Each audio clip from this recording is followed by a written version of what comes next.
Would you treat everyone the same? Have you ever judged someone by their appearance?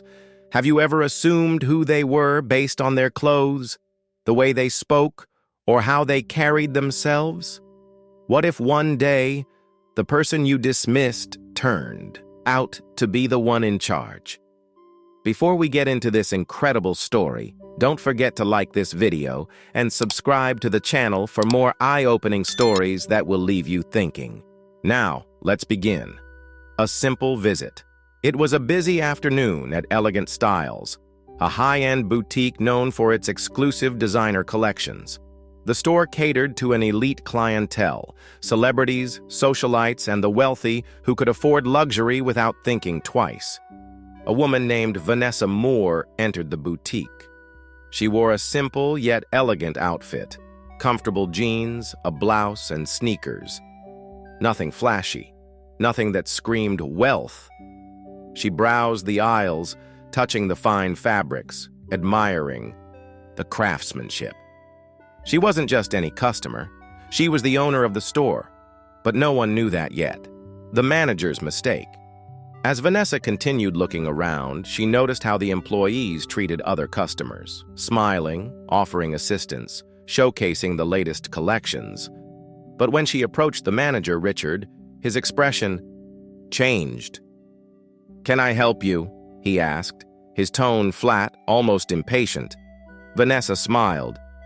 "Yes, I'm interested in this collection. Could you tell me more about it?" Richard sighed and barely looked at her. "These pieces are quite expensive. Perhaps you'd prefer something more affordable?" Vanessa's smile didn't fade, but she felt the sting of his words. She glanced at another woman, a white customer, who had just entered. Richard rushed to greet her. "Welcome to Elegant Styles. Let me show you our newest arrivals." Vanessa watched silently. She had seen enough. Testing the system. Instead of revealing herself, Vanessa decided to push further. She approached a rack with dresses and picked one up. "I'd love to try this on." Richard barely concealed his irritation. "The fitting rooms are for serious buyers only." Vanessa raised an eyebrow. "Serious buyers?" Richard nodded, arms crossed. "Yes, we have very high-end pieces here. I just don't want to waste anyone's time."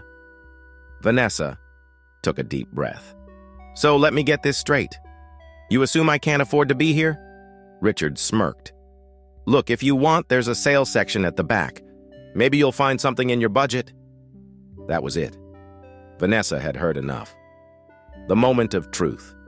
Vanessa pulled out her phone and dialed a number. Within moments, a well-dressed man walked in. It was Anthony, her business partner, and head of operations. Richard noticed him immediately and smiled. "Ah, Mr. Anthony. Good to see you, sir." Anthony didn't return the smile. Instead, he looked directly at Vanessa and asked, "Is there a problem, Ms. Moore?" Richard blinked. "Ms. Moore?" Vanessa finally let her calm facade drop. "Yes, there is a problem, Anthony. It seems your store manager has a habit of deciding who is worthy of being treated with respect." Richard's face drained of color. "Wait, Ms. Moore, as in the owner?"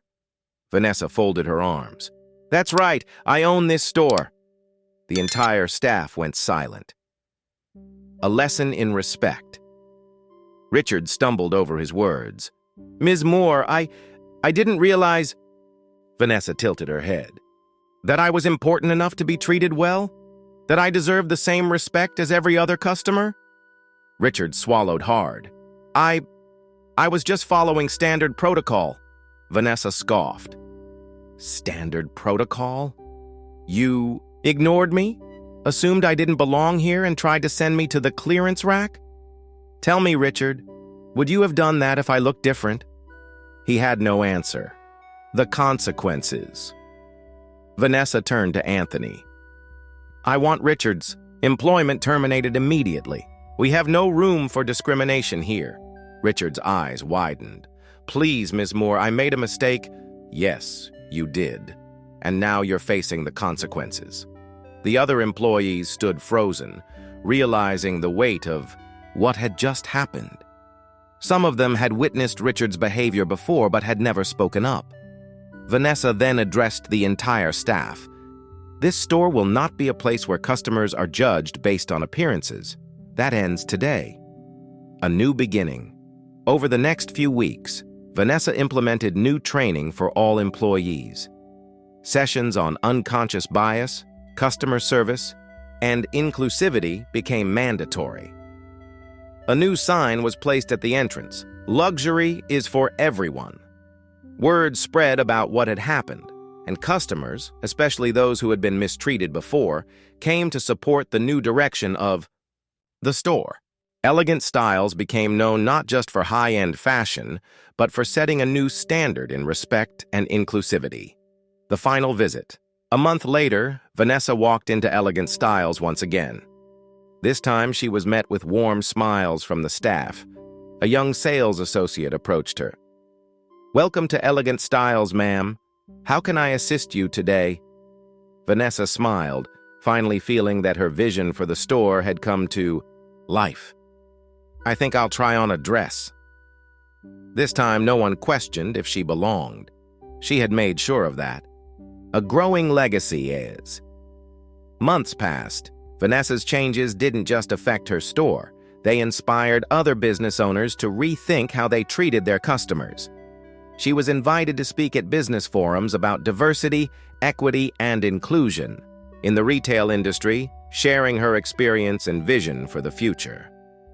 Elegant Styles expanded to new locations, each store carrying the same core principle: every customer deserves respect. Full circle one day, Vanessa was in her office when a letter arrived. It was from Richard. In it, he apologized sincerely for his past behavior, explaining that losing his job had forced him to reflect on his biases.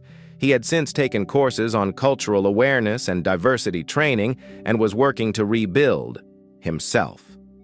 Vanessa smiled. Change wasn't just about punishment, it was about growth. And sometimes, the hardest lessons created the greatest transformations.